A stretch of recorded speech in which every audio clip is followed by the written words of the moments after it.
Hey guys, so we're here in a place just not far from Shola, and I'm here with my friend Duke. And Duke's actually from Colorado. What I wanted Duke to do is, as we look at some of this beautiful area around here, as we pan and look at some of this beautiful area, you can see how amazing this is. And then as we look at it looks like over here on the right hand side, as you're coming back round here, you're going to see over here some kind of mining operation. Luke, can you tell us a little bit about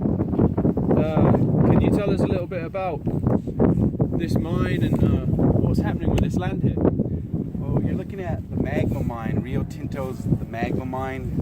It's one of the deepest mines in North America, one of the most expensive mine shafts in North America because of all the water that comes from this area. It goes down about 7,000 feet into the ground. It's a very expensive form of mining.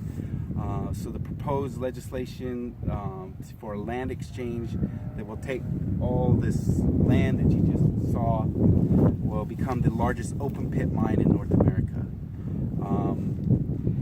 What's made it a really big issue is that they're exempt from all cultural and environmental laws with this land exchange.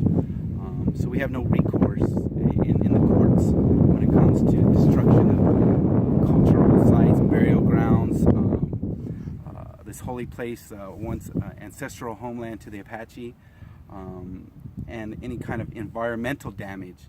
We have no recourse in the courts to go after them for any kind of destruction that they might do with the mine. Why do you have no recourse? That sounds really strange and unusual. They were the language in the bill, the Southwest Arizona Land Exchange. The language in the bill excludes them.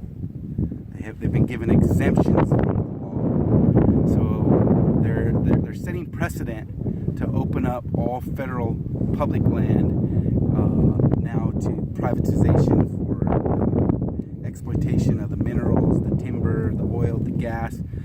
But it's also setting precedent to exempt those companies from all cultural and environmental laws to maximize their profits.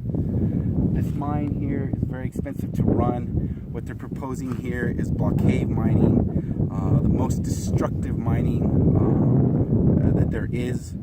It's going to create a 2-mile crater, a mile deep, and basically it will implode on itself, and then they will just have to come in with big shovels, equipment, and pick up the rubble and transport it to a slurry. They're going to build a slurry pipeline, and they're going to use tremendous amounts of water to process this, not only copper but gold, silver, the precious metals that come along with it. So this is for American citizens, right? This is going to the global marketplace. The Rio Tinto, this is an American company? They're a British and Australian company. So the land exchange was given to a foreign mining company and exempt from all environmental laws. So let me get this straight. What you're saying is we're taking a finite resource that's on American soil. We're destroying the environment where people have to live. We're destroying sacred land. We're not allowing any recourse of the environmental damage, of the damage to the sacred land. And this is all to send the product overseas to the global market. Yes. So this isn't actually going to benefit this area in any way whatsoever. It will benefit the company. And by giving them exemptions, increases their profits because they don't have to worry about the damage, the environmental damage, the reclamation that comes after, after the mining process. So it's all made to maximize the profits of these foreign companies.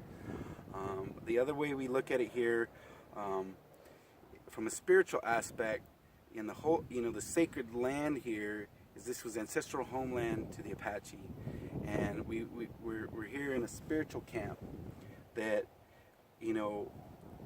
this is where the Apache come when they want to reference, you know, the beginning or the creation stories come from here. So just like other religions, you know, they can go back, if they want to go back and learn about their religion, they can go back to Mount Sinai, they could go to Mecca. But what's happening here is they're going to destroy the holy site or sacred land to the Apache, and they will no longer be able to come to their holy places where all the other religions can go back and reference their holy places, you know.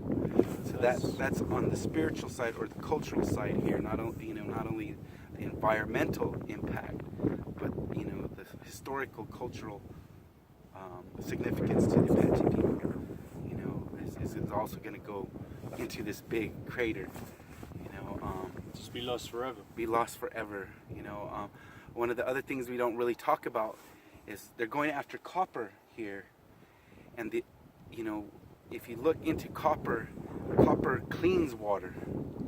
It's a natural cleaning process of the water, and the amounts of water in this area, we are completely surrounded by mines. There's mines over here to the east. There's mines down south here, and then just a little bit to the west. There's another mine. So this is a source of clean water that filters out from here, that goes through the ground, filters through the copper, cleans the water as it goes out. So this is a source of clean water, you know, for the desert. We live in the desert. This is the desert. And so it's like taking the filter away from the desert water. So as well, yeah. Not only are you damaging the environment, you're once again ruining sacred water, just like was happening at Standing Rock.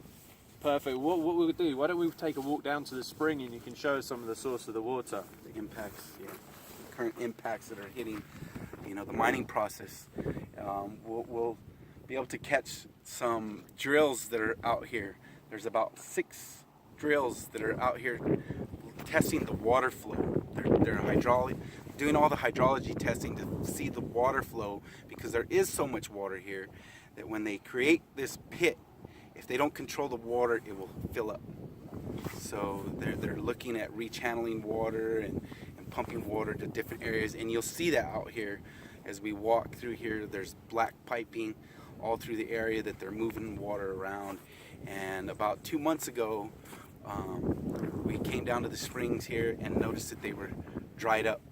And we've been here for, we're getting ready to start our 3rd year of occupation, and that spring has been flowing the whole time we've been here, and just noticed that 2 months ago that it has stopped flowing. And those are the direct result of the dewatering of this land here. So we're noticing animals are moving and looking for water. They're coming into camp, you know, looking for water sources, you know, that before they would stay up in this area, but they're traveling out more to find the water that the mine is taking, you know. And that's only after a very brief amount of time with Rio Tinto actually starting mining. So imagine what this is going to be like in 10 years time, Right. let alone 40 years time. Right. Wow. Yeah, it's absolutely terrible. Well, let's go have a look at the spring and see some more of this amazing sacred land.